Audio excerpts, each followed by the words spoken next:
QZ8501, dan pada beberapa segmen ke depan kita akan berbincang tentang izin terbang ilegal AirAsia QZ8501. Anda bisa berkomentar bersama kami di line telepon 02151551111, tentunya bersama dengan saya William Darmawan sampai dengan jam 9 nanti. Silakan untuk Anda yang ingin bergabung di line telepon 02151551111. Topik yang kita bahas pada malam hari ini adalah izin terbang ilegal AirAsia QZ8501. Sudah ada dua narasumber di studio JAK TV pada kesempatan malam hari ini. Telah hadir bersama kami ada Bapak Agus Pambagio, pengamat transportasi. Selamat malam Bapak. Malam. Kemudian juga ada Bapak Gary Suyatman, pengamat penerbangan. Selamat malam. Selamat datang di JAK TV.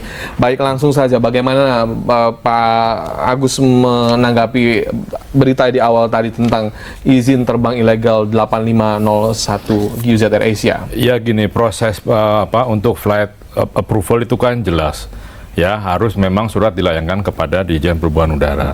Persoalannya kan di sini seperti yang saya tulis hari ini adalah prosesnya lama, gitu ya, prosesnya lama sekali sehingga muncul ada memperpendek proses, yaitu langsung kepada OTBAN. Memang OTBAN atau Otoritas Bandara itu perwakilan dari Dirjen Perhubungan Udara di daerah-daerah tertentu.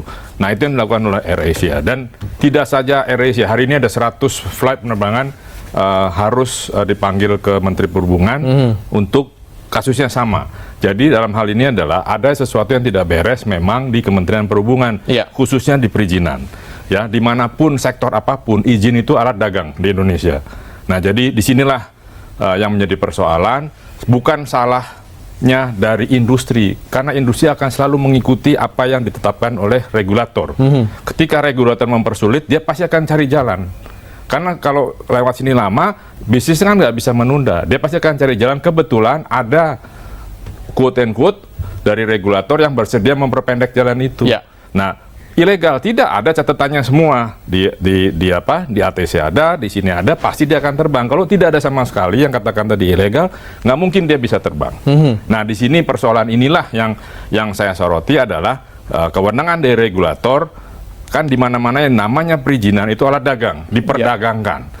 Berapa hanya Tuhan yang tahu, dan ketika KPK masuk tangkap tangan, itu saja. Ya, bisa saya tangkap maksud Anda adalah bahwa rute ini diperjualbelikan seperti Bukan itu? Rute diperjualbelikan, karena dia secara flight approval sudah yang dia usulkan untuk winter session sudah disetujui oleh Singapura dan Indonesia, dan dia dapat seminggu 7 hari. Nah, dia bebas menggunakan ini, tetapi dia harus memberitahu. Kalau di Singapura dia hanya masukkan ketika nama itu muncul, karena bukan Departemen Perhubungan, yang sana adalah slot authority-nya. Nah, ketika muncul kosong, dia bisa terbang. Di sini aturannya harus mengirim surat minta izin ke Kementerian Perhubungan, dalam hal ini Dirjen Perhubungan Udara. Tapi karena itu tadi lama, sehingga ada jalan pintas masuk ke OTBAN. Memang OTBAN adalah wakil perhubungan udara di kota itu. Lalu minta ATC, minta bandara untuk parkirnya. Jadi bandara tidak memberikan izin terbang. Ini juga persoalan. Baik, ke Pak Gary, bagaimana Anda menanggapi tentang izin terbang yang disangkakan ilegal nih, AirAsia QZ8501? Ya, ini kasus jujur aja agak lucu gitu. Karena saya yakin airline juga tidak mau kalau dia tahu dia tidak punya izinnya. Kalau dia terbang langsung, ya pasti dia akan kena. Nah, ini masalahnya adalah sepertinya masing-masing berpengertian bahwa mereka punya izin yang cukup. Hanya saja kita tidak tahu sebenarnya cukup atau tidak. Karena apa? Ini kan izin juga harus disetujui oleh Singapura, karena ini penerbangan ke Singapura. Haknya itu sudah diberikan untuk setiap hari. Hanya apakah yang dilakukan ini melanggar itu? Saya bilang kalau itu tidak. Yang dilanggar itu hanya peraturan Indonesianya saja, yaitu masalah dia mengajukan hari. Nah, di sini yang saya tangkap, airline mungkin melihatnya seperti ini. Saya sudah punya izin per 7 hari. Saya sudah izin tersebut sudah masuk ke yang namanya off spec saya. Lalu saya hanya butuh memberi pemberitahuan. Nah, mungkin yang dimaksud pemberitahuan ini di pemerintah dianggap sebagai harus permohonan lagi. Gitu. Jadi ini yang harus memang benar Pak Agus bilang, ini ada sesuatu yang memang harus ditelusuri gitu. Sesuatu yang harus ditelusuri dalam arti bahwa ada oknum-oknum tertentu yang melakukan ini. Kalau yang saya lihat tanpa ada oknum pun ini agak lucu gitu. Jadi ini bisa terjadi.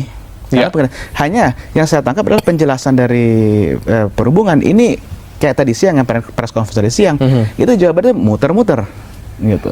Jadi begitu ditanya, kenapa kok ini bisa terbang? Oh ya udah ada slotnya dan lain-lain. Nah terus Pak, kalau ada slotnya dan lain-lain itu melanggar nggak? Oh ya dia melanggar hak guna pakainya. Loh, hak guna pakainya dia bagaimana? Oh itu balik lagi, slotnya ada tidak? Jadi penjelasan yang muter-muter di situ saja. Iya. Nah ini jadi saya pikir nggak usah ada oknum pun yang sudah Pak Agus maksudkan. Ini seperti ada sesuatu yang membingungkan di dalam mereka sendiri. Gitu.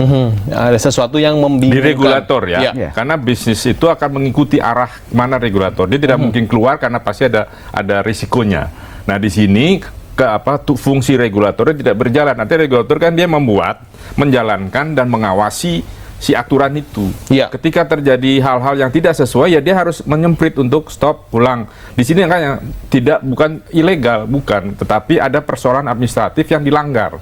Yaitu tadi harus bikin surat, tapi lama. Bagaimana kita mau, kan itu perubahan hari itu kan karena pasarnya mungkin tidak begitu. Pasarnya justru hari Minggu dan seterusnya itu. Jadi dia minta dirubah lagi. Nah, minta perubahan itulah yang menjadi persoalan. Nah, lucunya sepertinya permasalahan tidak hanya di masalah hari tersebut. Ya. Sebenarnya saya lihat itu data yang ada, RSC menerbangkan setiap hari. Iya. Selama dari sejak masuk ke winter season ini. Sementara dibilang jadwal hanya 4 kali seminggu ya, kalau tidak salah. Ini berarti sudah yang dibilang melanggar ini sudah berapa kali. Nah, kalau kayak begini, tadi benar, regulator memberikan regulasi dan persetujuan perizinan lalu harus dimonitor. Monitornya kemana? Ini sudah 2 bulan lebih gitu.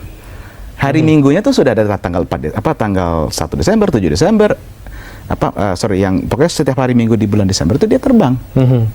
Itu berarti yang sudah keempat kali. Dan itu ada izin artinya. Kalau nggak mungkin. Slot terbuka, ATC mengizinkan, kan rutenya di flight plan-nya kan ada.